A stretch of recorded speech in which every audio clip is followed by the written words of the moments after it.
أعوذ بالله من الشيطان الرجيم بسم الله الرحمن الرحيم وبه نستعين وهو خير المعين صلى الله على سيدنا محمد وآله الطاهرين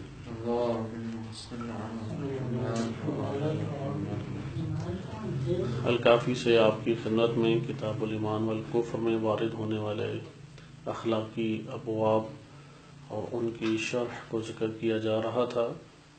ہم کتاب الغضب کا مطالعہ کر رہے تھے، جس میں ملا مہدی ناراقی رحمۃ اللہ علیہ کی کتاب جامع السعادات سے علاج غضب کو مد نظر رکھ کر قضاء و قدر کی بحث میں وارد ہوئے تھے۔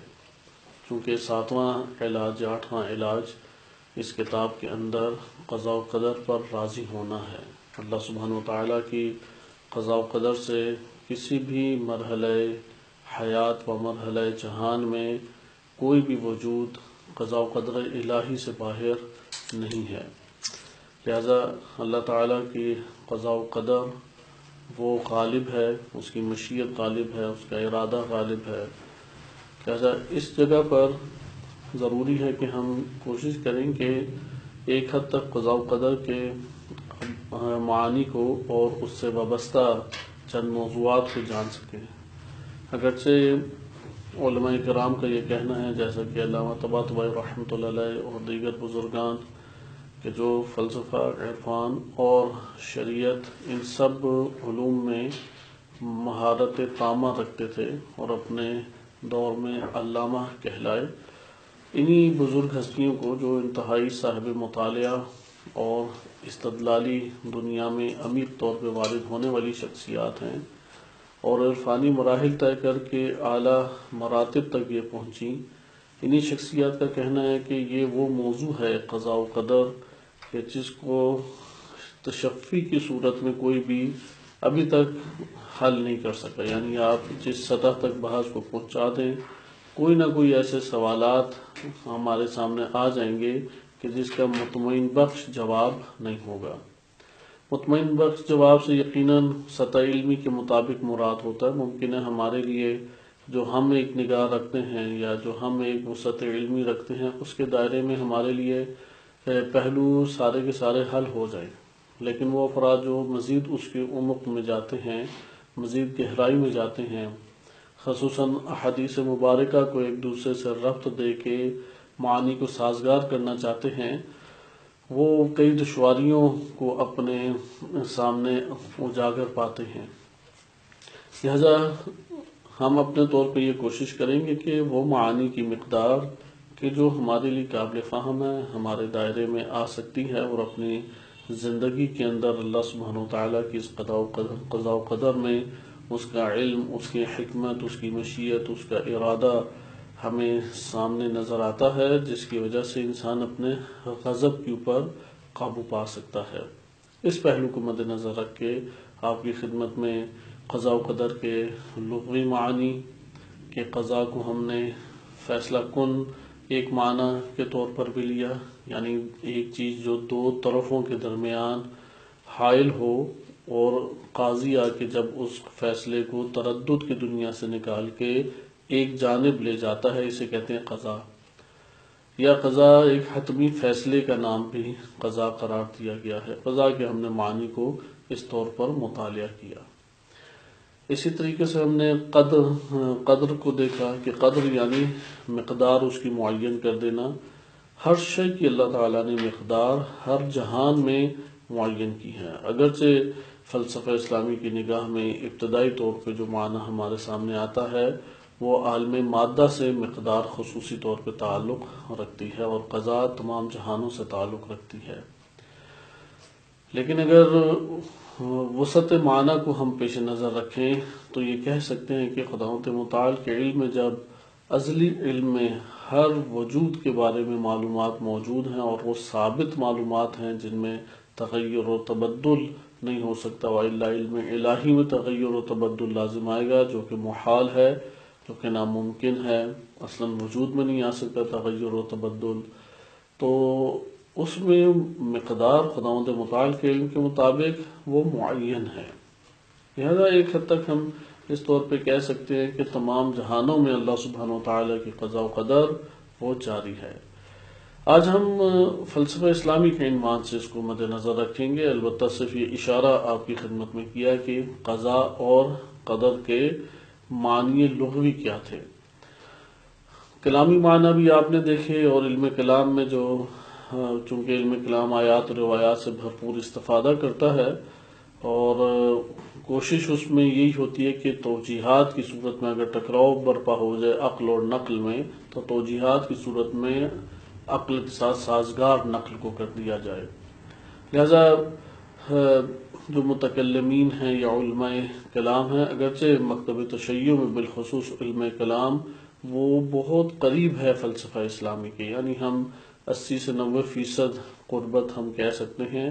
مبانی کا اگرچہ اختلاف ہے، لیکن جب عقلی استدلال کی بات آتی ہے تو فلسفہ اسلامی بھرپور طریقے سے، کلام اسلامی یا عقائد اسلامی بھرپور طریقے سے فلسفہ اسلامی سے مدد لیتے ہیں یا اس کے اثر کو قبول کرتے ہیں۔ آپ نے علم کلام کے اعتبار سے مختلف تقسیمات کو ملاحظہ کیا تھا، اور اس میں ہم نے قضاء و قدر علمی اور قضاء و قدر عینی کی ایک تقسیم آپ کی خدمت میں عرض کی تھی، اور اس میں پھر سازگاری جس طرح سے برپا کی گئی ہے اس کو ذکر کیا گیا تھا، اور چند جہات سے بھی اسے ذکر کیا جاتا ہے۔ قضاء و قدر حتمی ہے اور غیر حتمی ہے، اس کو مبرم اور غیر مبرم سے بھی تعبیر کیا جاتا ہے۔ قیت اللہ جوادی عاملی حافظہ اللہ تعالی نے اپنی کتب میں قضاء مبرم ابرام سے ہے اور غیر مبرم سے تعبیر کیا۔ مبرم وہی قطعی یعنی حتمی، اور غیر یہ روایت سے لیے گئے الفاظ ہیں، چونکہ امام رضا علیہ السلام کی حدیث میں یہ کلمہ قضاء المبرم لفظ آیا ہے۔ خوب ہم انشاءاللہ سب سے اختتام پہ احادیث کا مطالعہ کریں گے تاکہ ان تشریحات سے بھرپور استفادہ کر سکیں۔ ابھی ہم روایت میں وارد اس اعتبار سے نہیں ہوتے۔ آج ہم فلسفہ اسلامی کے عنوان سے اس کو آپ کی خدمت میں پیش کریں گے۔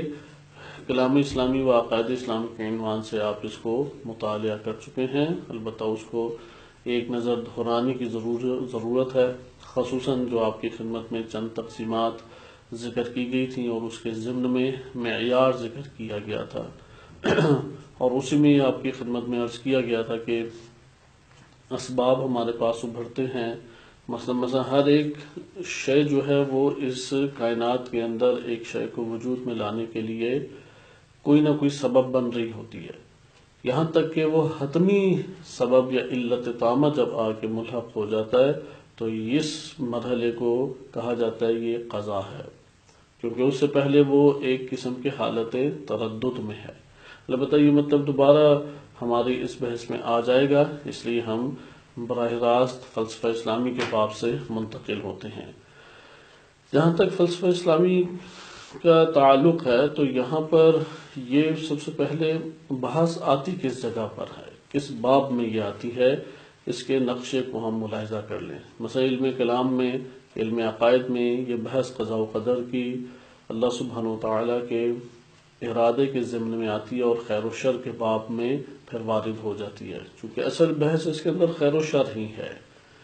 جتنے ہمارے سوالات ابھرتے ہیں وہ بنیادی طور پہ انہی دو ابواب سے تعلق رکھتے ہیں، یا خیر و شر سے تعلق رکھتے ہیں یا جبر و تفویض سے تعلق رکھتے ہیں، کہ جبر اور اختیار آپ کہہ لیں تو بہتر ہے۔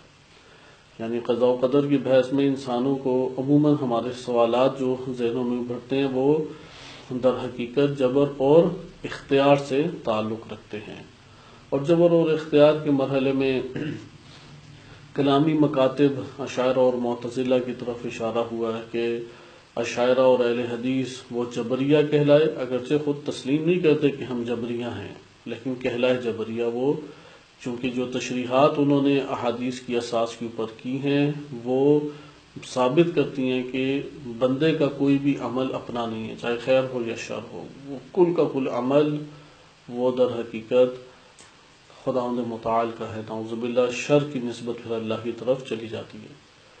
اور معتزلہ چونکہ عقل کی تاثیر کے زیادہ قائل ہو گئے اور ان کے اوپر اس کے اثرات زیادہ نمایاں ہوئے، وہ تفویض کے قائل ہوئے کہ جس طرح والدین سے بچہ پیدا ہوتا ہے اور پھر مستقل ہوتا ہے، اس کے والدین کے ساتھ تعلق نہیں ہوتا، وہ پھر بڑے ہو کے کھاتا پیتا اور خود اپنی زندگی بسر کرتا ہے، اسی طرح اللہ تعالیٰ نے ہمیں خلق کیا اور چھوڑ دیا، اب اللہ مداخلت نہیں کر سکتا، نعوذ باللہ۔ اب اہل بیت علیہ السلام کا مکتب وہ زیادہ پڑھایا نہیں گیا، لیکن الحمدللہ آج کے دور میں چونکہ انقلاب اسلامی کی کامیابی کے بعد پوری دنیا کا رخ اور توجہ وہ مکتب اہل بیت علیہ السلام کی طرف ہوئی، خصوصاً جو عالمی سطح کے اوپر مسلسل مختلف مہارتوں میں اور مختلف محاذوں میں ایک کامیابی حاصل ہوئی ہے مکتب اہل بیت علیہ السلام کو، اس کی وجہ سے عمیق طور پہ اب اقوام نے اور دنیا بھر کے دانشوروں نے اس مکتب کا مطالعہ کیا ہے، اور ان کی نگاہیں اب تبدیل بھی بڑی حد تک ہوئی ہیں، حتیٰ کہ بعض غربی ممالک ہیں یا بعض ایسے غیر مسلم ممالک ہیں کہ ملا صدرہ رحمۃ اللہ علیہ کے نام سے ہی ادھر یونیورسٹیز بنی ہیں، کہ وہ اس کا باقاعدہ انہوں نے بھرپور طریقے سے اہتمام کیا ہے۔ خلاصہ کلام، مکتب اہل بیت علیہ السلام کا موقف یہ تھا کہ الامر بین الامرین، نہ جبر کا نظریہ ٹھیک ہے اور نہ کل اختیار کا نظریہ، یعنی کل جبر بھی صحیح نہیں ہے اور کل اختیار بھی ٹھیک نہیں ہے، امر ان دونوں کے مابین ہے۔ یہ ہمیں مطلب بڑا آسان کر کے اہل بیت علیہ السلام نے پہنچا دیا، یعنی کسی فلسفی کی جانب سے اس طرح کا نپت اللہ جملہ ہمارے سامنے نہیں آیا۔ امام معصوم علیہ السلام سے منسوب روایت میں یہ نپت اللہ جملہ ہمارے سامنے آ گیا، نہ کل جبر ہے اور نہ کل اختیار ہے۔ ایسا بھی نہیں ہے کہ ہم ایسی تشریح کریں کہ فقط اور فقط اختیار ہو، یہ بھی اس کائنات کے اندر نہیں ہے، چونکہ اللہ تعالیٰ قادر مطلق ہے، وہ ہر چیز کے اندر ایک تاثیر رکھتا ہے، اور انشاءاللہ بھی ہم آگے پڑھیں گے، چونکہ عرفانی نگاہ اختتام کے اوپر اگر جدا طور پہ پڑھ سکے تو ٹھیک، وإلا اگر اسی دوران حل ہمارے لیے ہو جائے تو ہم اس کے اوپر اکتفا کریں گے، کہ اس میں آئے گا کہ لا الہ الا اللہ جب ہم کہتے ہیں تو اس میں بنیادی طور پہ جو پیش نظر ہے وہ یہی ہے کہ لا مؤثر الا اللہ، اللہ کے علاوہ کوئی بھی ہستی تاثیر گزار نہیں ہے۔ یہ بات اپنی جگہ پہ کاملا درست ہے، لہذا خدا کی قدرت اور اس کی سلطنت کے ماتحت ہر چیز دبی بھی ہے۔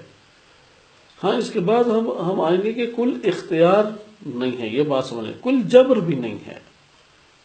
اگر ہم ہر لحاظ سے جبر کے قائل ہو جائیں تو پھر اس دنیا کے اندر ہر نقص اور شر کی نسبت آہستہ آہستہ اللہ کی طرف جانا شروع ہو جائے گی۔ اب قدرت مطلق، سلطنت الہی اور اس کی ہیمنت ہے، اس کا تسلط ہے اللہ سبحانہ و تعالیٰ کا، ہر چیز خاضع ہے اس کے سامنے، جھکی ہوئی ہے، ہر چیز اس کی حکمت کے تحت اور اس کی علم کے تحت صادر ہو رہی ہے۔ اس کے ساتھ کیسے ان نواقص کو ہم سازگار کریں، یہ جو ہم نقص اس کائنات میں دیکھتے ہیں، یقیناً یہ نقص مرحلہ بہ مرحلہ ہے۔ سب سے پہلے اس کی جگہ علم الہی تھی، کہ علم الہی میں اللہ سبحانہ وتعالیٰ کو معلوم ہے کہ یہ ذات اس طریقے سے آئے گی، اچھا وہاں پہ خدا کے علم میں ہے یہ نقص اس کا، اب وہ نقص اس جگہ پہ برطرف ہو کے وہ اسی کمال تک سارے، یعنی فیکٹری کی طرح، جیسے فیکٹری میں ایک طرح کے چمچ یا ایک طرح کی پلیٹیں نکلتی ہیں، اس طرح سے مخلوقات نہیں نکلی، مخلوقات اپنا حصہ لے کے اللہ تعالیٰ سے خلق ہو رہی ہیں جتنی ان کے اندر قابلیت اور استعداد تھی۔ یعنی اگر ہم اس زمین، اس مادی جہان سے پہلے کے جہانوں میں جا کے دیکھیں کہ کیوں کس کو کیا عطا ہوا، تو اس کا اصل معیار ہے کہ جو اس میں استعداد تھی وہی اسے عطا ہوا۔ مخلوق اس طرح کی کیوں خلق ہوئی اللہ تعالیٰ سے، چونکہ اس مخلوق میں فقط یہی استعداد تھی۔ اللہ سبحانہ وتعالیٰ کے خزانوں میں کمی نہیں آتی کہ سب کو نبی صلی اللہ علیہ وسلم کے مرتبے پہ خلق فرما دے، اسی طرح اللہ تعالیٰ کے خزانوں میں کسی قسم کی کمی نہیں آتی کہ سب کو امیر المومنین علیہ السلام کے مرتبے تک خلق فرما دے۔ کہ اگر خلق ہو سکتے ہیں تو حتماً و حتماً اللہ سبحانہ وتعالیٰ انہیں اسی سطح کے پر خلق فرمائے گا۔ اگر خلق ہو سکتے ہوتے لہذا کیوں خلق نہیں ہوئے؟ یہ استعداد اور قابلیت ان کے اندر جس سطح کی تھی اس سطح کے اوپر وہ اللہ سبحانہ وتعالیٰ سے خلق ہوئے، یا فلسفہ اسلامی کی زبان میں صادر ہوئے اللہ سبحانہ وتعالیٰ سے۔ اب وہ مرحلہ با مرحلہ ظہور کریں گے، یعنی ظاہر ہوں گے۔ بالفاظ دیگر اللہ سبحانہ وتعالیٰ ہی انہیں اظہار فرما رہا ہے۔ فلسفہ عرفانی زبان ہے کہ ایک مرحلہ ظہور ہے ان وجودات کا، ایک مرحلہ اظہار ہے ان وجودات کا، اور پھر آگے یہ سلسلہ چلتا ہے کہ اس کو ہم اپنے طور پہ اصطلاحات کی روشنی میں ہی پڑھیں گے۔ لیکن یہ جو میں آپ کی خدمت میں ترتیب عرض کر رہا ہوں، یہ اس لیے ہے کہ فلسفہ اسلامی میں اس کی جائگاہ اس سے مختلف ہے کہ جو ہمیں دکھائی دیتی ہے عقائد اسلامی میں، کیونکہ عقائد اسلامی میں ذات، اس کے بعد اسماء و صفات، اور پھر افعال، اور افعال کے ضمن میں پھر یہ بحث ہمارے سامنے اجاگر ہو جاتی ہے۔ بعض اوقات عدل کی بحث میں اس کو ذکر کر دیا جاتا ہے، بعض اوقات صفات باری تعالیٰ ارادے کی ضمن میں اس بحث کو ذکر کر دیا جاتا ہے۔ تو یہ آپ نے ملاحظہ کیا کہ ہم نے جب بحث کو دیکھنا ہے تو اس مادی جہان سے پہلے استعداد ہے، قابلیت ہے، اس قابلیت کو لے کے اتر رہے ہیں۔ وہ قابلیت کی مقدار ہے، اس مقدار کے تحت ہر شے اس دنیا کے اندر وجود میں آ رہی ہے۔ فلسفہ اسلامی اس کو اس طور پہ لے کے چلتا ہے کہ سب سے پہلے وہ، اگر ہم عمومی مباحث کو دیکھیں، وجود اور ماہیت سے طولانی ایک بحث ہے، اور اس بحث کے نتیجے میں یہ ثابت ہو جاتا ہے کہ فقط اللہ سبحانہ وتعالیٰ کی ذات وہ وجود حقیقی ہے، اور ماہیات جو ہیں وہ اللہ سبحانہ وتعالیٰ نے خلق فرمائی ہیں، یا اللہ تعالیٰ نے ان کو ایجاد کیا ہے۔ اللہ سبحانہ وتعالیٰ نے ان کو ایک عدم کے پردے سے نکال کے وجود کے دائرے میں یا لباد وجود عنایت فرمایا ہے۔ ذات کی پر پھر تفصیلی بحث ہے، اور وہ بحث اپنی جگہ پر موجود ہے۔ مثلا بسیط الحقیقہ کل الاشیاء، یعنی ہر اشیاء کے درمیان وہ بساطت کے طور پہ بسیط وجود موجود ہے، لیکن ان میں سے کوئی بھی اس کا حصہ نہیں ہے، اس کا جز نہیں ہے۔ پھر یہ روایات سے بھی ہمارے پاس ثابت ہوتا ہے۔ بہرحال ابھی ہم ذات اور ذات کے بعد کے آگے مراحل نہیں آپس میں ڈسکس کر رہے۔ ذات کے بعد اسماء و صفات کی بحث آتی ہے، اور اسماء و صفات کے بعد افعال الہی کی بحث آتی ہے۔ یہاں پہ جو قضاء و قدر کی بحث ذکر کی گئی ہے، خصوصاً علامہ طباطبائی رحمۃ اللہ علیہ نے اپنی کتب میں بھی، المیزان میں بھی، خصوصاً یہ نہایت الحکمہ جو کتاب ہے اس کے اندر علامہ طباطبائی رحمۃ اللہ علیہ نے اس کو خصوصی طور پہ پھیلا کے اور جامع طریقے سے ذکر کیا ہے۔ علامہ طباطبائی رحمۃ اللہ علیہ نے جو اس بحث کو نہایت الحکمہ میں ذکر کیا ہے، یہ مراتب علم الہی کے ضمن میں ہے۔ قضاء و قدر مراتب علم الہی کے ضمن میں ہے، چونکہ آغاز اس کا یہاں سے ہوتا ہے۔ یعنی صفات باری تعالیٰ کو جب ہم سمجھنا چاہیں گے، ذات کے بعد اسماء و صفات کی بحث آتی ہے، اور پھر صفات کو تقسیم کیا جاتا ہے کہ اس تقسیم میں ابھی ہم وارد نہیں ہوتے، وإلا یہ بڑی خوبصورت ایک تقسیم، جامع، کامل اور بہترین تقسیم ذکر کی گئی ہے حکمت مطالعہ میں۔ خوب یہ آتی ہے علم الہی میں۔ علم الہی کو ڈسکس کرنے کے بعد مراتب علم الہی کو ذکر کیا جاتا ہے۔ جب مراتب علم الہی کو ذکر کیا جائے تو وہاں پر پھر یہ بیان کیا جاتا ہے کہ ایک مرتبہ الہی، اللہ سبحانہ وتعالیٰ کا ایک علم کا مرتبہ، ان مراتب میں سے وہ مشیت اور ارادہ، اور اس کے بعد قضاء و قدر ہے۔ یہ وہی ایک ترتیب ہے جو پہلے بھی عرض کی کہ امام کاظم علیہ السلام سے منسوب روایت میں وارد ہوئی ہے کہ علم الہی ہے، پھر مشیت الہی، پھر ارادہ الہی، پھر قدر الہی ہے، قضاء الہی، اور آخر میں امضاء۔ امضاء کے مرحلے میں کوئی چیز پہنچ جائے تو پلٹ نہیں سکتی۔ امضاء کو آپ حتمی قضا بھی کہہ سکتے ہیں بالفاظ دیگر، وہ جس میں بالکل کوئی تغیر اور تبدل نہیں ہوتا، وہ یہی مرحلہ امضاء ہے۔ اگر امضاء کے مرحلے پہ کوئی شے پہنچ جائے تو پھر اس میں تغیر اور تبدل وجود میں نہیں آتا. جیسے قرآن کی بعض آیات بھی ہیں کہ وَلَن يُؤَخِّرَ اللَّهُ نَفْسَهُ إِذَا جَاءَ أَجَلُهَا وَلَن يُؤَخِّرَ اللَّهُ نَفْسًا إِذَا جَاءَ أَجَلُهَا. جب کسی نفس کے وقت اجل پہنچ جاتا ہے تو اللہ ایک ذرہ بھی اس کے اندر تاخیر نہیں فرماتا. اسی طرح یہ ہم پہلے بھی آیات کا مجموعہ پڑھ چکے ہیں قرآن میں، یہ کئی جگہوں پر معنی وارد ہوا ہے.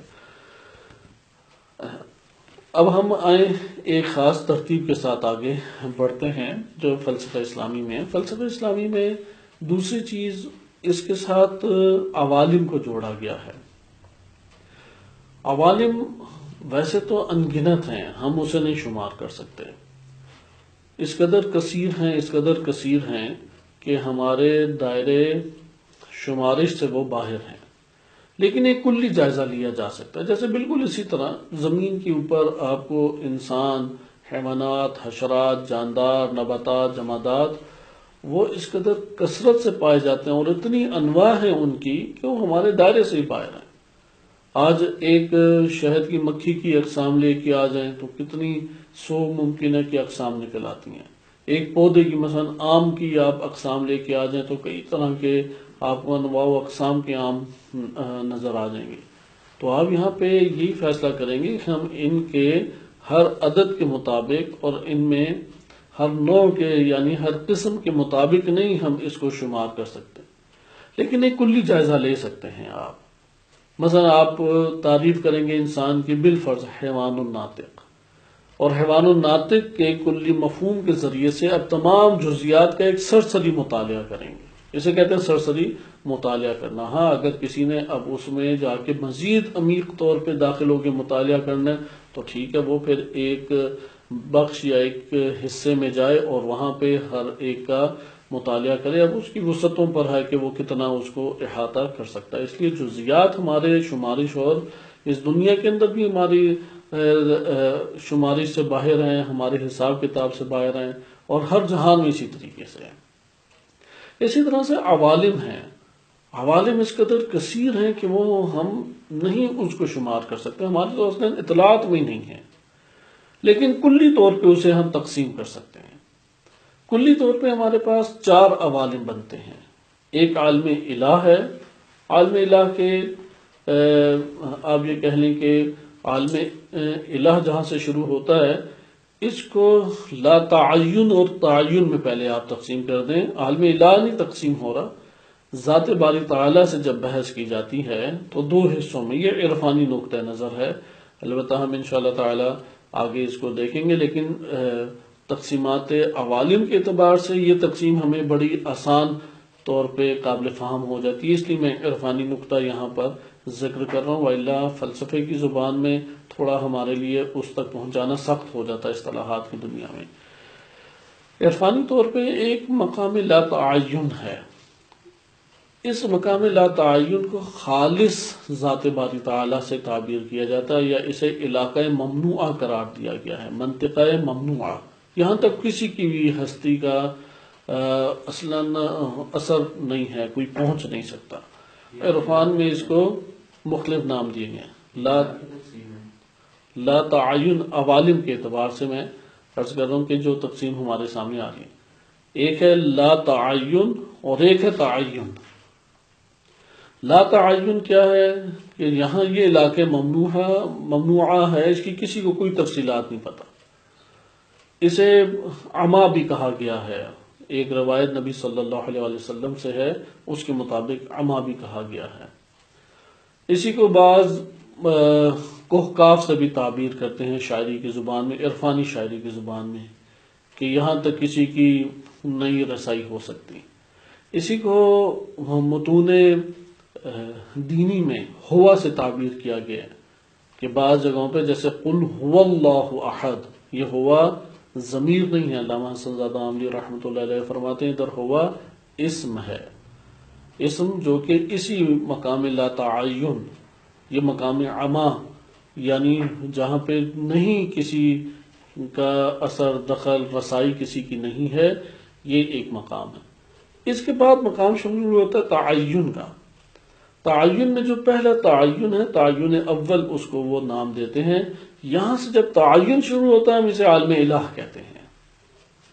جب تعین شروع ہوتا ہے تو اس کو ہم نام دیتے ہیں کہ یہ عالم الہ ہے، کیونکہ تعین تک نبی صلی اللہ علیہ وسلم یا ان کے ساتھ ہم مرتبہ وجودی اور نوری طور پر جو ہم مرتبہ ہیں وہ ہستیوں کی رسائی موجود ہے۔ لہذا یہ جو تعین ہے اس میں پہلا مرتبہ آتا ہے وحدیت ذاتی۔ اب اس کو 4 حصوں میں تقسیم کر دیا جاتا ہے۔ وحدیت ذاتی ہے، احدیت ذاتی ہے یا احدیت خالی ہے۔ ہر دو صورتیں جو آپ اسے مقام احدیت بھی کہہ سکتے ہیں، مقام احدیت، قل هو اللہ احد جسے کہا جاتا ہے۔ یہاں پہ اللہ سبحانہ وتعالیٰ کی ذات عین صفات، صفات عین ذات ہیں۔ ہر چیز جہاں پہ مندمج ہے، ایک دوسرے سے ضم ہے، جدائی نہیں ہے، اور تعین اس صورت میں نہیں کر سکتے کہ یہ علم ہے، یہ قدرت ہے، یہ ذات ہے۔ لہٰذا یہاں پہ اللہ سبحانہ وتعالیٰ کی ذات اور صفات ایک ہیں۔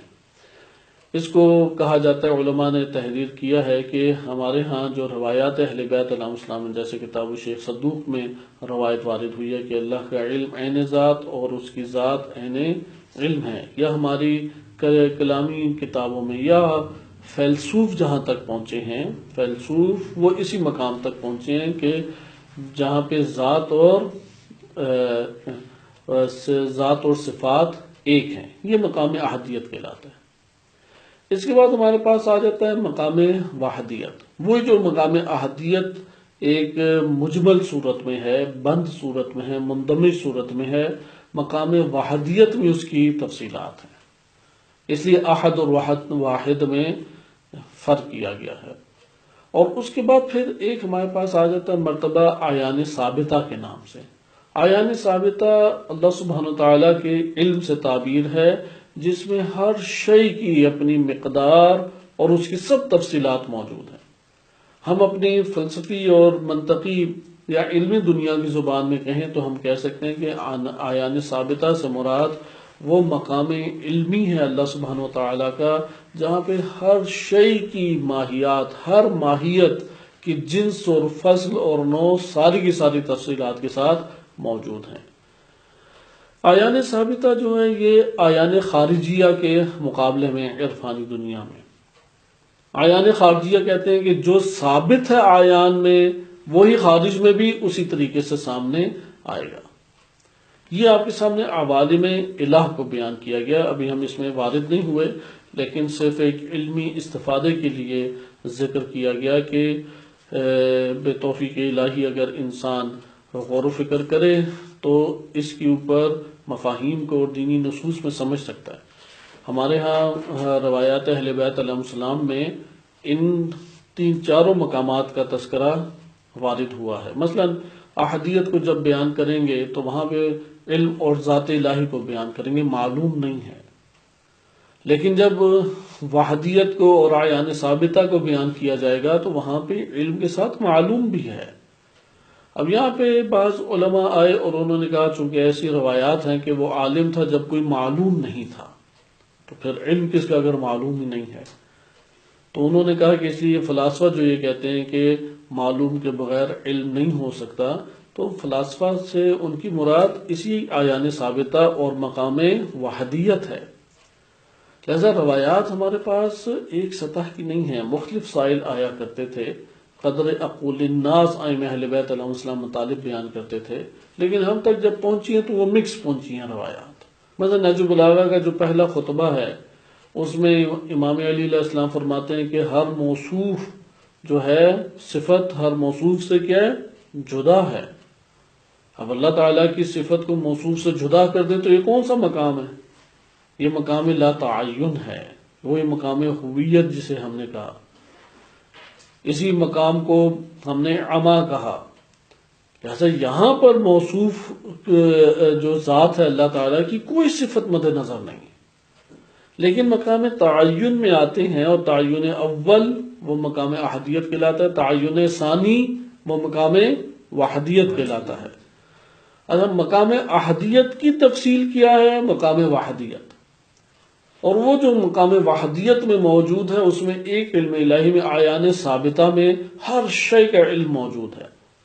یہ وہ مقام ہے جہاں پر موجودات اللہ سبحانہ وتعالیٰ کے ہمراہ ہیں، لیکن ان کا کوئی خارج میں اثر نہیں ہے، کوئی خارج میں حقیقت ابھی موجود نہیں ہے، کائنات کے اندر کسی بھی عالم میں موجود نہیں ہے۔ اور یہ اللہ کا علم ازلی ہے، جب سے اللہ سبحانہ وتعالیٰ ہے تب سے اللہ کی معلومات بھی تو ہیں۔ ہاں یہ ہے کہ جب آپ تعین کے اوپر آ جائیں گے، وہاں پہ نہ کوئی صفت ہے، نہ کوئی اثر ہے، نہ کوئی خصوصیت ہے، کچھ بھی مد نظر نہیں ہے، خالص اللہ سبحانہ وتعالیٰ کی ذات مد نظر ہے، لیکن اس تک رسائی کسی کی نہیں ہے۔ یہ علاقہ ممنوعہ ہے، جیسے قرآن کریم میں آپ کو معلوم ہے کہ 2 جگہ پہ یہ قرآن کریم میں آیت وارد ہوئی ہے، اور عرفا اس آیت کریمہ کو اسی مقام لا تعین سے تعبیر کرتے ہیں کہ خداوند عالم نے اپنے آپ سے مومنین کو حذر کیا ہے، تحذیر کی، تحذیر کہتے ہیں ڈرایا ہے، بتایا کہ یہ مقام اور یہ منطقہ اور یہ علاقہ تم لوگوں کا نہیں۔ جیسا کہ سورہ آل عمران آیت نمبر 28 میں ارشاد باری تعالیٰ ہوتا ہے وَيُحَذِّرُكُمُ اللَّهُ نَفْسَهُ، اللہ تمہیں اپنے آپ سے دوبارہ متنبہ کرتا ہے، دوبارہ بتاتا ہے، وَإِلَى اللَّهِ الْمَصِيرُ۔ یا سورہ آل عمران آیت نمبر 30 میں دوبارہ اس چیز کا ذکر آیا ہے کہ وَيُحَذِّرُكُمُ اللَّهُ نَفْسَهُ، اللہ تم لوگوں کو اس حوالے سے متنبہ کر رہا ہے، تم لوگوں کو حذر کر رہا ہے، ڈرا رہا ہے۔ تو وہ فرماتے ہیں کہ یہ مقام لا تعین ہی ہے۔ نبی اکرم صلی اللہ علیہ وسلم ان کی جو پہنچ تھی یا معراج تھی وہ اسی مقام تعین اول تک تھی۔ تعین اول تک بقیہ کوئی بھی ہستی نہیں پہنچی، بہت بڑا مقام ہے، اور بعض تو اس حد تک علماء کہتے ہیں کہ کوئی بھی ہستی، حتیٰ انبیاء و ائمہ علیہ السلام بھی اس مقام تک نہیں پہنچے جو تعین اول ہے۔ اور ہمارے پاس روایات اہل بیت علیہ السلام میں اس کا تذکرہ، ایک تو یہ والی روایات کا مجموعہ ہے جس میں ذکر کیا گیا کہ اللہ کی صفت، اللہ موصوف ہے، وہ ہر موصوف سے اس کی صفت جدا ہوتی ہے، اس لیے صفت اللہ کے ساتھ اگر قائم کرنی ہے تو یہ عین توحید نہیں ہے۔ توحید کے بھی اسی طرح مراتب ہیں۔ عین توحید جیسے کہ خطبہ اول نہج بلاغہ کے اس میں واضح بیان امام نے فرمایا کہ توحید کیا ہے کہ صفت کو ساتھ موصوف کے آپ ربط اور شرکت نہ دیں، اسے ساتھ تعلق قائم کر کے ملاحظہ نہ کریں۔ تو یہ ہمارے پاس روایات کا ایک مجموعہ ہے۔ اسی طرح ایک اور روایات کا مجموعہ ہے کہ اس میں مکنون کے ذریعے سے یا اس میں مستأثر کے ذریعے سے آیا، اور صحیح سند روایات میں آیا ہے کہ یہ جو اسم مکنون ہے کہ ایک اسم ہے کہ جو پوشیدہ ہے، ایک اسم میں مستأثر ہے، میم سین تا، مستأثر حمزہ سا را اور گولتے۔ اس میں مکنون اور اس میں مستأثر ایک ہی ہے، مکنون چھپا ہوا۔ وہ بیان کرتے ہیں کہ یہی ہے کہ اللہ سبحانہ وتعالی اور ان ہستیوں کے درمیان ایک حجاب اور ایک فاصل، وہ یہی اسم ہے۔ اس اسم کے بعد نہیں کچھ پتہ کہ کیا ہے، کسی کی بھی رسائی ادھر تک نہیں ہے۔ احدیت تک تو اصلا رسائی نہیں ہے، ممکن ہے وحدیت تک رسائی نہ ہو کہ جبریل امین ان کے جہاں پہ کہتے ہیں کہ لو دنوت نملۃ، اگر ایک میں قدم بھی آگے بڑھا لوں تو میں جل کے راکھ ہو جاؤں گا۔ لہٰذا یہ مقام احدیت تک نہیں کسی کے رسائی۔ مقام احدیت کے بعد احدیت ذاتی کے عنوان سے ذکر کیا کہ یہ ایک قسم کا برزخ ہم کہہ سکتے ہیں، یا ایک قسم کا فاصل ہے لا تعین کے اندر اور تعین کے آغاز میں۔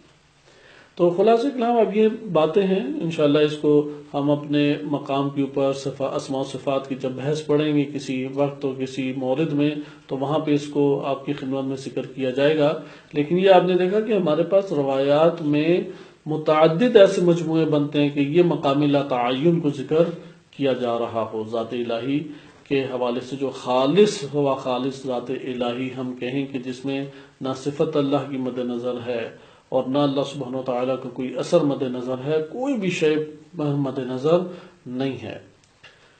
اس مرحلے کو روایات اہل بیت علیہ السلام نے یا آیات کریمہ نے ذکر کیا ہے، اور اس میں مکنون اور اس میں مستاثر کے عنوان سے، اور اسی طرح سے ہمارے پاس ایک اور اس پہلو میں بھی اس پہلو سے موجود ہے مجموعہ روایات، اور وہ ہے کہ کلمات اللہ تعالیٰ نے خلق فرمائے ہیں، 73 کلمات اللہ نے خلق فرمائے ہیں، 72 کا علم محمد وآل محمد علیہ السلام کو دیا ہے، صرف ایک علم اللہ تعالیٰ نے نہیں دیا۔ وہ جو ایک علم نہیں دیا وہ یہی اس میں مکنون ہے۔ اب اس کے بعد ذات الہی خالص طور پر جو ممنوع منطقہ ہے، یہ عالم الہ کی کچھ آپ کے سامنے تفصیل پیش کی۔ دوسرا ہمارے پاس آ جاتا ہے جتنے بھی عوالم ہیں وہ عوالم کہلاتے ہیں عوالم خلق۔ عوالم خلق جہاں تک تعلق ہے، یا اس کو عوالم مخلوق بھی کہہ سکتے ہیں، اس میں پہلا عالم عالم عقل کہلاتا ہے۔ یہ فلسفہ عرفان دونوں کی اصطلاح ہے، اور دونوں اس حوالے سے اس بات کو قبول کرتے ہیں۔ ان 4 عوالم کو فلسفہ بھی بیان کرتا ہے، لیکن عالم الہ کو صحیح کھولا عرفان میں ہے۔ ہاں البتہ عالم عقل یا اس کے بعد کے جو عوالم ہیں وہ فلسفے میں بھی بہترین طور پہ ذکر کیے گئے ہیں۔ لہٰذا یہ پہلا نقطہ آپ کے پاس ہو گیا کہ ہمارے پاس کل اس اعتبار سے کتنے عوالم آ گئے؟ 4 عوالم ہیں۔ عالم الہ اللہ سبحانہ تعالی سے مخصوص ہے، جبکہ بقیہ 3 عوالم وہ عوالم مخلوق کہلاتے ہیں، عوالم خلقی کہلاتے ہیں۔ یہ 4 عوالم ہمارے پاس ہیں۔ عوالم مخلوق ہماری جو قضاء و قدر کی بحث ہے وہ اعیان ثابتہ سے ایک نوع تعلق رکھتی ہے، لیکن اس کے بعد ہم آ جائیں گے ان 3 عوالم میں۔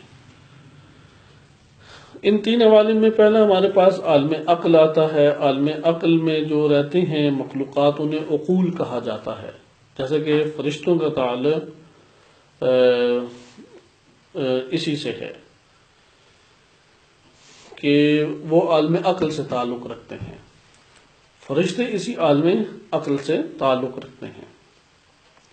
اس کے بعد ہمارے پاس اگلا جہان آ جاتا ہے عالم مثال، جسے عالم ملکوت بھی کہتے ہیں، عالم ذر بھی کہا جاتا ہے، عالم خیال بھی اسے ہم کہتے ہیں، مختلف نام ہیں اس کے۔ اور اس کے بعد ہمارے پاس عالم آ جاتا ہے آخر میں عالم مادہ، جسے عالم ناسوت بھی کہتے ہیں۔ تو یہ جو عوالم ہیں، ان عوالم میں قضاء و قدر ہمارے سامنے جاری ہوتی ہے۔ ان عوالم میں ہمارے سامنے قضاء و قدر جاری ہے۔ پس آپ نے یہ ملاحظہ کیا کہ عالم عقل، عالم مثال اور عالم طبیعت یا عالم مادہ، عالم ناسوت یا دنیا بھی آپ اپنے طور پہ کہتے ہیں، اشیاء جو ہیں وہ ساری اس طور پہ نزول کر رہی ہیں۔ ان کا جو سلسلہ آغاز ہے وہ شروع ہوتا ہے اعیان ثابتہ سے۔ اعیان ثابتہ یعنی علم الہی میں ہر شے کا موجود ہونا۔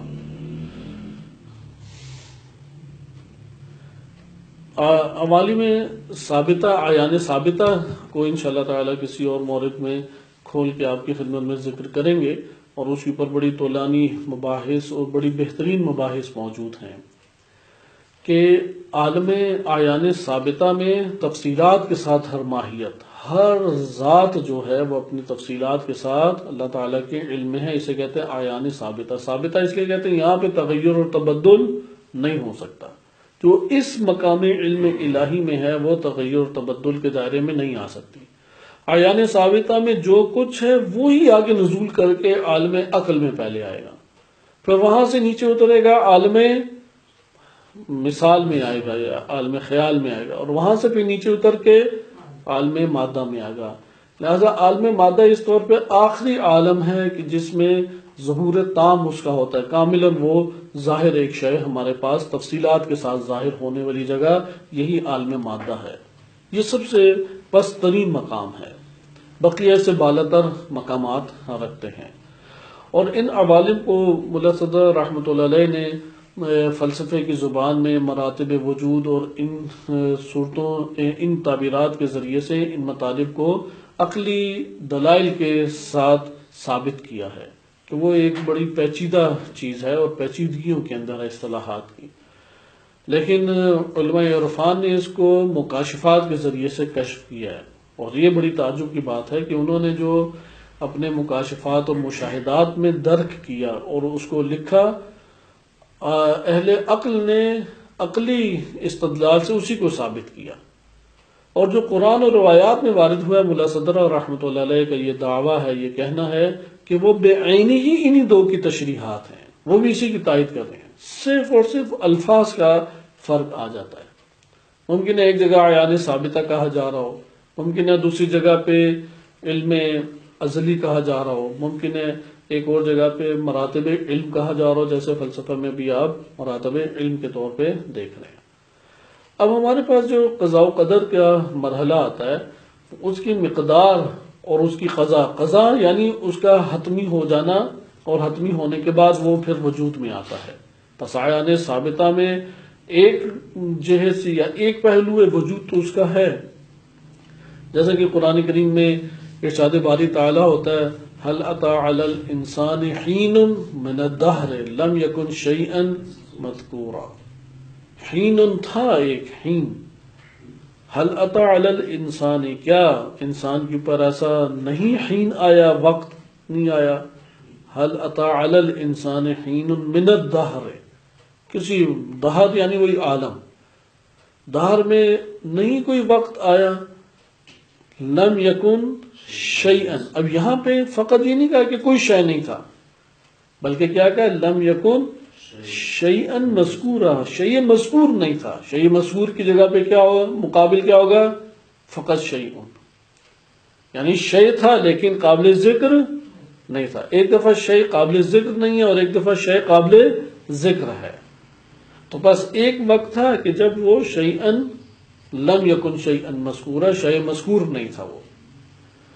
تو بعض اشارہ اس حوالے سے کرتے ہیں کہ اللہ سبحانہ وتعالیٰ کے علم میں ہر شے کے ہونے کی طرف اس کا اشارہ ہے۔ اب یہ ساری کی ساری چیزیں کیا کر رہی ہیں، نزول کر رہی ہیں۔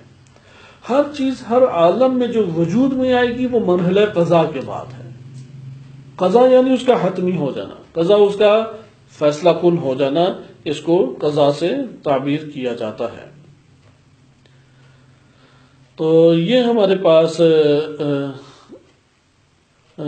بات آ جاتی ہے کہ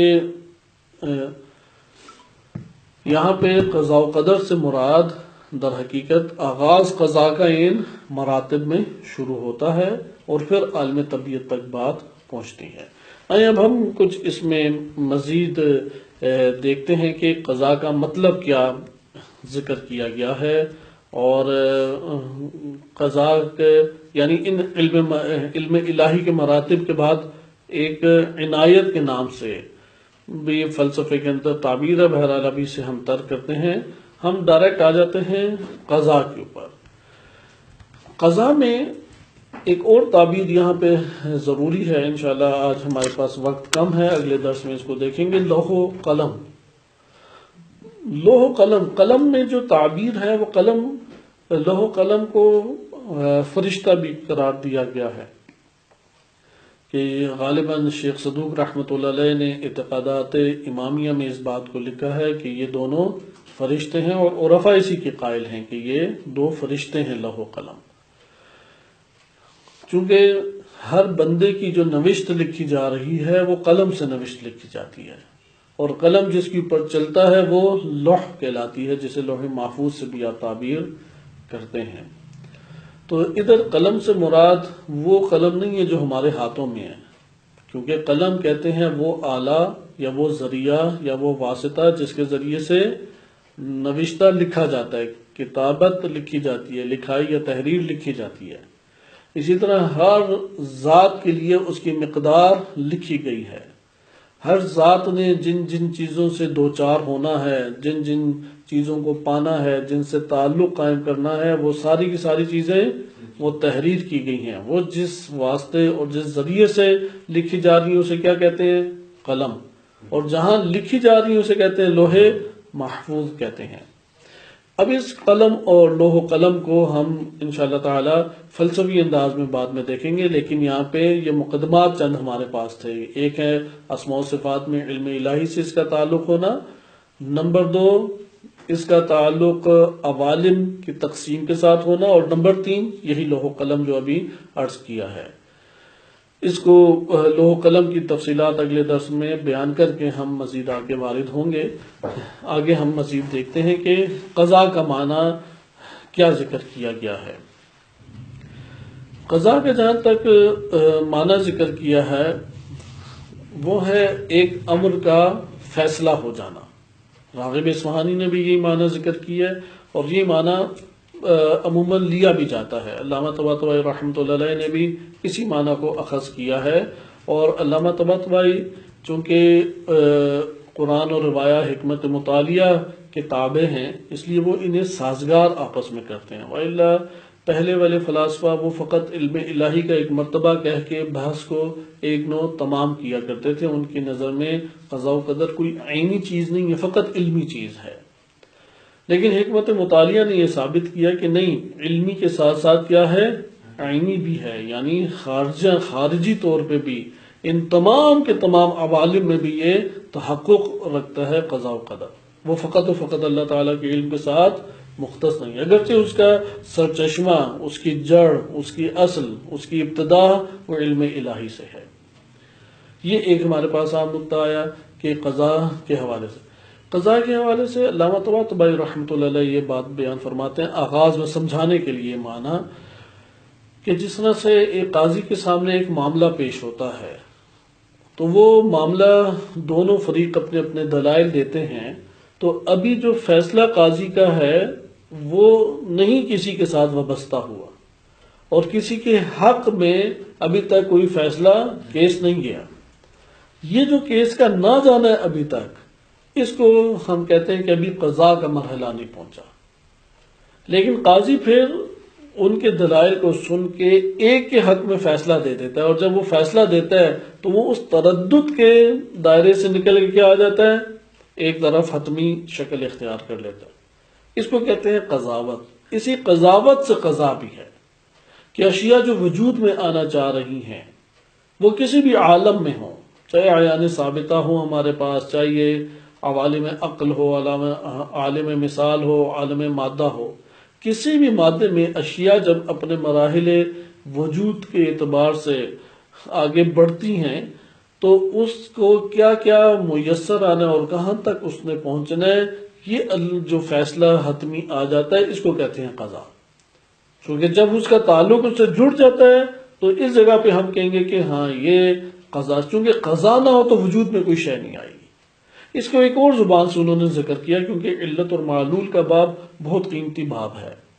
ابھی تک جتنے علوم ترقی کیے ہیں ان علوم کے مطابق سارے کے سارے مسائل کا حل اس علت اور معلول کی بحث سے آپ دے دیتے ہیں۔ علت اور معلول میں سنخیت، علت اور معلول میں ربط، تقدم تاخر، بڑی عمیق اور بہترین حکمت مطالعہ نے علت اور معلول کی بحث کو کھولا ہے۔ لیکن جب آپ عرفان میں آئیں گے تو عارف کہتا ہے کہ علت اور معلول کے نتائج ہمارے لیے قابل قبول نہیں ہیں۔ لہذا یہ بات درست ہے کہ علم کلام اس طرح کی سطح کا علت اور معلول کا قاعدہ اور ضوابط نہیں بیان کر پاتا جو فلسفہ اسلامی نے بیان کی ہے۔ لہذا یہ رفتہ رفتہ آگے ہمارے لیے بات چلتی ہے، اور پھر وہ جو عرفان آ کے ذکر کرتا ہے وہ اور عمیق تر ہے، لیکن اس کو اگر مکاشفے کی حد تک انسان حاصل کرے یہ سب سے بہترین ہے۔ لیکن حکمت مطالعہ نے ان کو آپس میں بہترین طریقے سے سازگار کر کے جمع کیا۔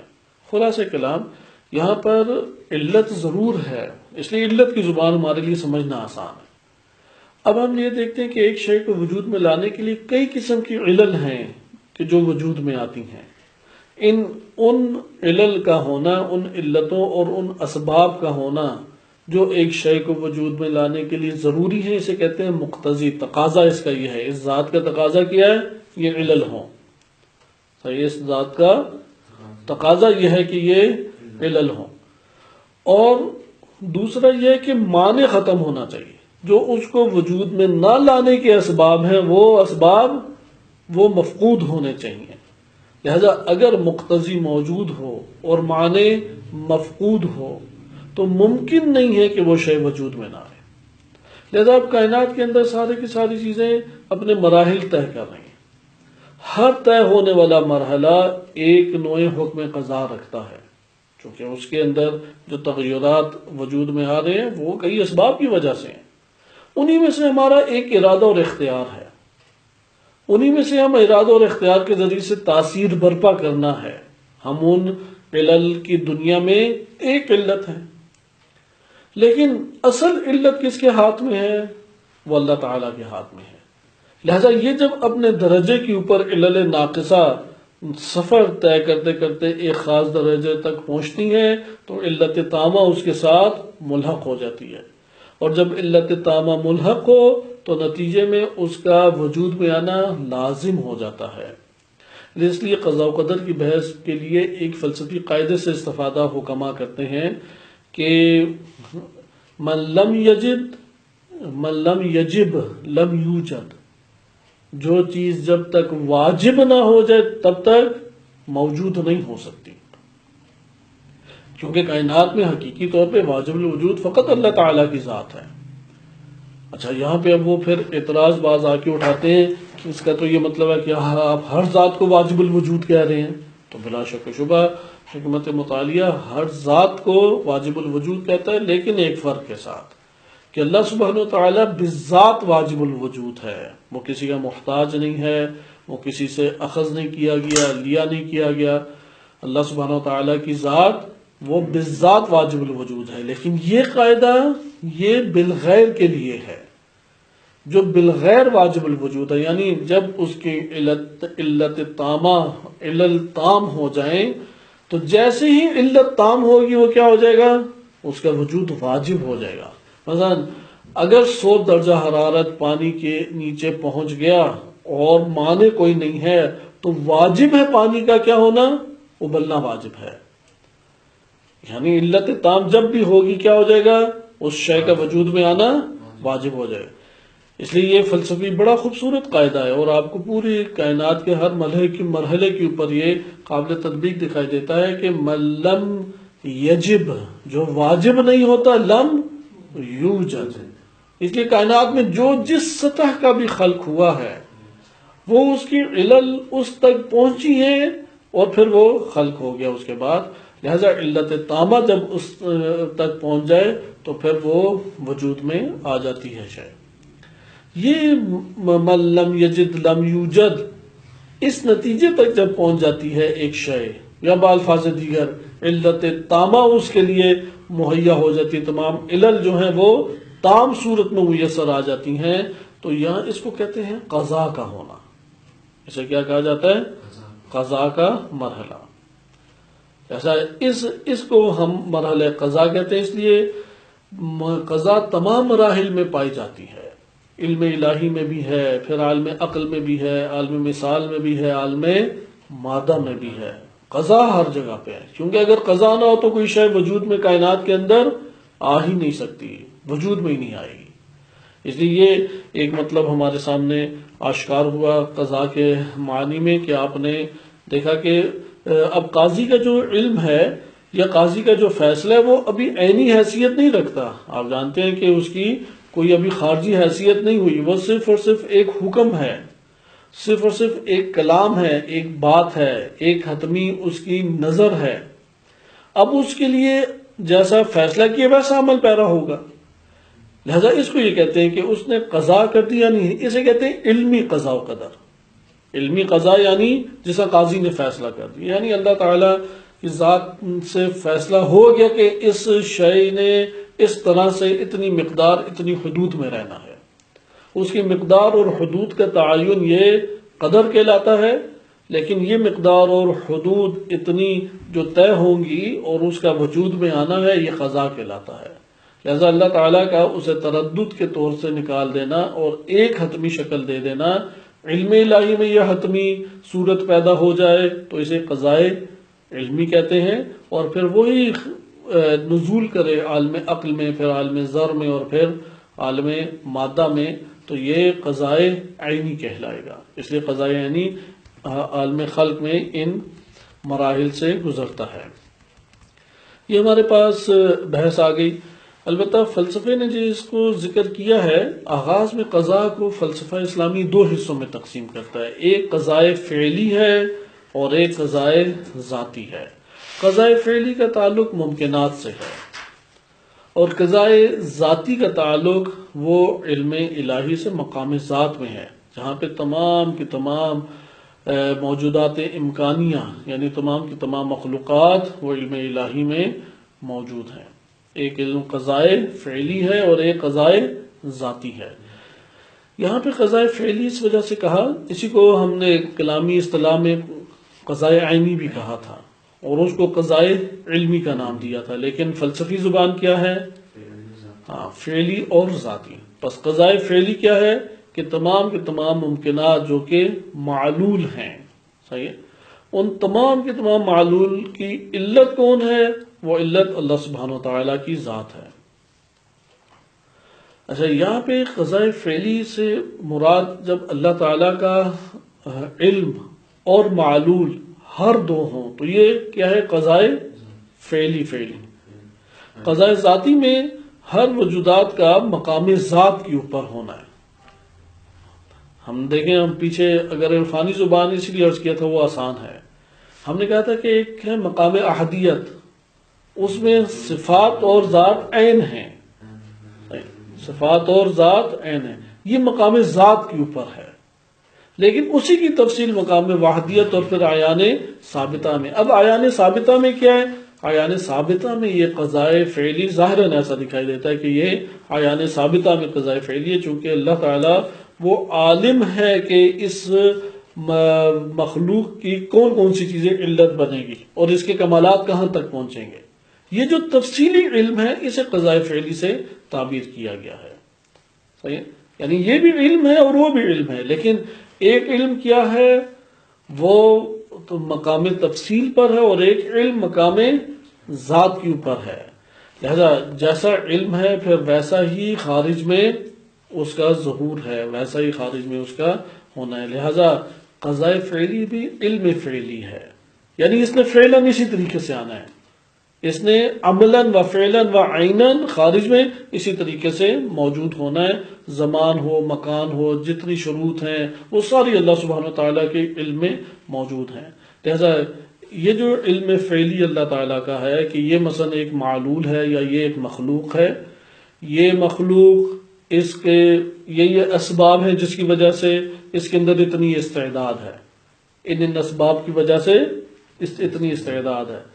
اچھا، یہ اترے گی عالم عقل میں تو اس کے سبب یہ بنے گا، عالم عقل سے عالم مثال آئے گی اس کا سبب یہ بنے گا، عالم مثال سے عالم مادہ میں آئے گی اس کا سبب یہ بنے گا، عالم مادہ میں مثلا وہ فلاں زمین کے حصے میں جائے گی، فلاں مٹی کے اثرات ہیں، فلاں ہوا پانی اور اس کے اثرات ہیں، اور اس طرح سے موسم اس کے پر گزریں گے، مخلوقات اس کے ساتھ ایک ربط پیدا کریں گی، اور پھر وہ اس طرح سے آگے بڑھے گا اور نشوونما اس کے وجود کے اندر سے برپا ہوگی۔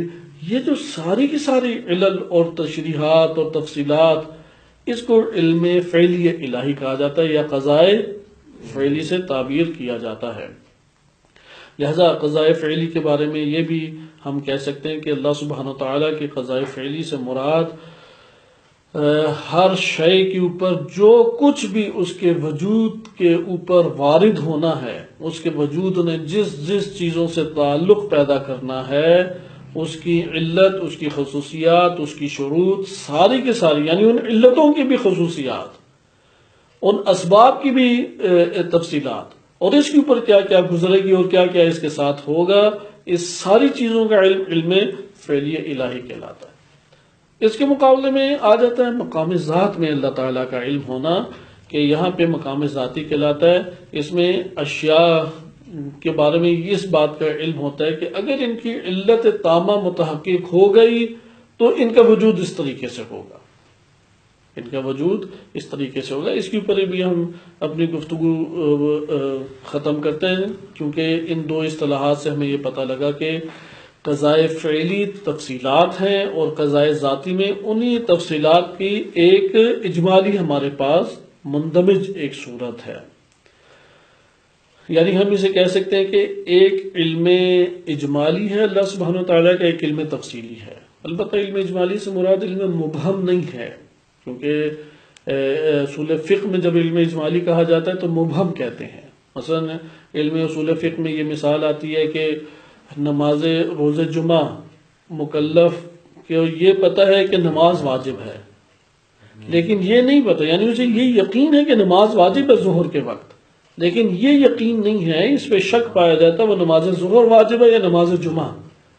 یہ جو اس کا تردد ہے نماز ظہر یا نماز واجب، لیکن واجب ہونے کا اسے یقین ہونا، اسے اصول فقہ میں کیا کہا جاتا ہے یا علم فقہ میں کہا جاتا ہے علم اجمالی. ادھر یہ علم اجمالی موجود نہیں، مراد نہیں ہے، اللہ تعالیٰ کی طرف کوئی چیز مبہم نہیں ہے. اس کو علماء اس طرح سے مثال لیتے ہیں اجمال اور تفصیل کو کہ مجتہد جو ہے وہ جب توضیح المسائل لکھتا ہے تو یہ توضیح المسائل پہلے لکھی گئی یا اس کا علم اسی طرح اس کے وجود کے اندر تھا؟ اس نے اپنے علم کو جب نشر کیا تو وہ چند جلدی کتاب بن گئی. یہ جو اس کے اندر علم صلاحیت کے طور پہ یا اس کے وجود میں علم تھا، یہ علم اجمالی ہے. لیکن یہ جو اس کے سامنے اب کتاب کی صورت میں کھلا، یہ کیا علم ہے؟ یہ علم تفصیلی ہے. ایسا ہر انسان کا علم اس طریقے سے بالفاظ دیگر آپ قلم کی سیاہی سے لکھتے ہیں ایک صفحہ بال پوائنٹ سے، یہ جو بال پوائنٹ سے آپ نے سیاہی پھیلائی ہے یہ پہلے موجود تھی یا نہیں؟ لیکن پہلے کس صورت میں موجود ہے؟ ایک قطرے کی صورت میں. اسی قطرے کو آپ نے مختلف شکلوں میں ڈھالا تو ایک تحریر بن گئی. بس یہ تحریر تفصیل ہے اسی نقطے کی، وہ نقطہ وہ مجمل کہلائے گا، مجمل میں ابہام نہیں ہے. جیسے یہاں پہ بھی یہی ہے کہ مقام ذات کے اوپر مجمل صورت ہے، اور مقام اجمال سے تنزل کر کے تفصیل آتی ہے، مقام احدیت سے تنزل کر کے وحدیت آئے. اس لیے قرآن کریم میں آپ دیکھیں نزول کا کلمہ کثرت سے استعمال ہوتا ہے، حبوط ہے، نزول ہے، یہ لفظ استعمال ہوتا ہے. تو یہ ہمارے پاس ایک تفصیل اس عنوان سے آ گئی کہ قضائے فعلی تفصیلی اللہ تعالیٰ کا ہر شے کا علمی طور پہ یہ قضا کہلائے گی، اور ایک قضائے ذاتی مقام ذات کے اوپر اللہ سبحانہ و تعالیٰ کا یہ علم کا ہونا ہے. اب اس میں مزید آگے ہمارے پاس چند تفصیلات آتی ہیں، اور بہرحال ایک نقطہ اور اس حوالے سے ذہن میں تھا کہ جس کو مثال کے ذریعے سے اکثر اساتذہ بیان کرتے ہیں، انشاءاللہ تعالی اس کو اب ہم اگلے درس میں مطالعہ کریں گے.